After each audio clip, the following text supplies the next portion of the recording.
Welcome back to Get Down to Business, the show all about small business, jobs, and entrepreneurship. I'm thrilled to be joined by Dr. Kimberly Janson, CEO of Janson Associates Talent and Organizational Development Company. And Kim was named a top 10 thought leader, top 10 executive coach, and top 10 inspirational leader. That's a lot of top 10s over here. And together with a colleague, she has written Demystifying Talent Management and also Determining Leadership Potential, Powerful Insights to Winning at the Talent Game, which is just out in literally a few days. Kim, welcome to the program. Thanks so much for having me. I'm really pleased to be here. Absolutely. It's exciting. So research has shown that many leaders aren't thinking about determining leadership potential at all. It's sort of just living in the moment.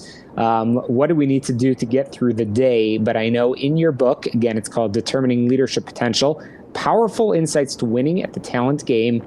You talk a lot about the struggle to pick good leaders. So, Kim, let's start with a little bit of background on you. How did you become so passionate about this topic of leadership and leadership potential? I've had the pleasure of working with some really great companies who do this work really well. I have spent more than 20 years at Heinz, the ketchup company, senior level at Bank of America, chief talent officer, chief diversity officer at Hasbro. I have a master's in teaching, a master's in organizational development, and a PhD in business. And I've committed myself to helping organizations and people be their best self. And at the core is leadership. And so it was a natural metamorphosis for me to be so passionate about this space. Well, that's fantastic. So as I said earlier, together with Dr. Melody Rawlings, who is a business professor and doctoral chair, director of the Center for the Advancement of Virtual Organizations at North Central University, you wrote this fantastic read. So in the book, we're not going to have time to go too deep into it, but you talk about the top 10 reasons that people struggle to consistently pick good leaders. And specifically for our audience, small business crowd, why is it so challenging to find the good ones? I think a couple of reasons rise to the top. One is there is not a consistent lens by which we are thinking and talking about this. And without a consistent frame of reference, the result is a tremendous amount of variation of what people are looking for as they work their way through an organization. I did 3 studies. The studies were different. One, a case study of a real estate industry. The second, a global quantitative study. And the third study was with more than 50 CEOs across the world. And the facts remain the same. We're using all different lenses. There's a tremendous amount of variation. And we're looking at things that are not true indicators of potential. Decision-making, delegating, those are not indicators of potential of whether someone can be a good leader. We're also looking at performance, which is not an indicator. It's only an indicator if the role's the same. So those are some of the highlights that rise to the top about why we consistently are getting this wrong.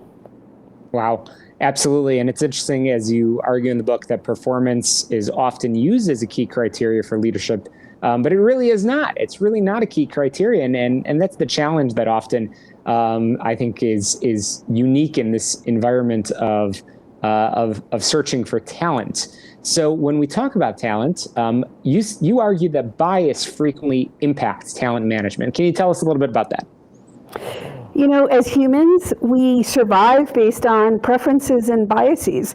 We make decisions quickly about, even from the start of time, about avoid that or flex here because that's a dangerous situation. If we had to rethink every piece of data that was put in front of us as at a first time, every time, we would be stuck.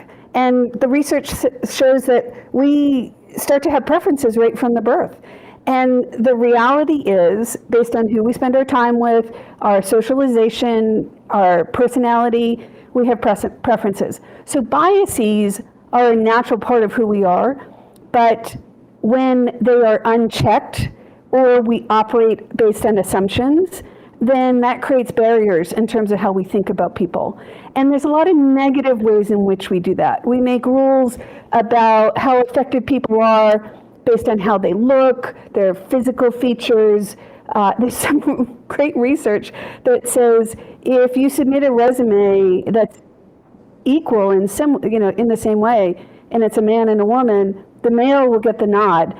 And more so if the woman lists a higher GPA. And we've got some crazy things going on in terms of patterns of behavior that are both unconscious or implicit biases, and then, of course, conscious biases. And so the trick is to not narrow our talent pool by not managing these biases, but to really cough them up, take a look, say, are these things true? And then work to dispel anything that is just not true. Absolutely. Again, I'm chatting with Dr. Kimberly Janson, CEO of the Janson Associates, a talent and organizational development company, and her new book is called Determining Leadership Potential, Powerful Insights to Winning at the Talent Game. And Kim, I have to ask, realizing that we're talking to an entrepreneurial audience, are the same principles in leadership true of both big organizations and small organizations? Or is there sort of a different secret sauce for different types of organizations? It's a great question.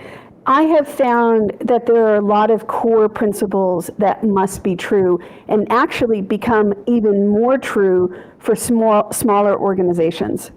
And if we think about what the determinants are of leadership potential, and if you read the book, you'll find that I lean on 4. Comes out of something called the Leadership Blueprint. It's a great piece of work done by Alan Church, who's the head of talent at PepsiCo, and his partner in that work, Rob Siltzer. And they say, take a look at intelligence and personality because it's fixed. And people don't become smarter, they get more knowledge, but you can't change that at all. Personality is largely fixed, so watch out for derailers. Also, motivation and learning agility, you can't control that. The person has to control that. And so you want to hire for those things. When you have a small company, those become even more important. And I really saw that as I do work around the world. I've worked on the ground in more than 40 countries, because the people in emerging markets are similar to those smaller businesses, have the needs around entrepreneurs where we don't have great funding, where you have to be grittier, et cetera. Those elements become even more important than when you have a bigger company or a more developed country, because you have less opportunities to make mistakes rather. And so you need to make good bets, and these indicators become even more vital. Absolutely. Again, chatting with Dr. Kimberly Janson about the book, Determining Leadership Potential. And as we come to a close in our conversation, I have to ask, as we have this conversation in the latter half of 2022, where we certainly had and experienced an interesting year so far, and I thought nothing can be more interesting than the 2020 and 2021.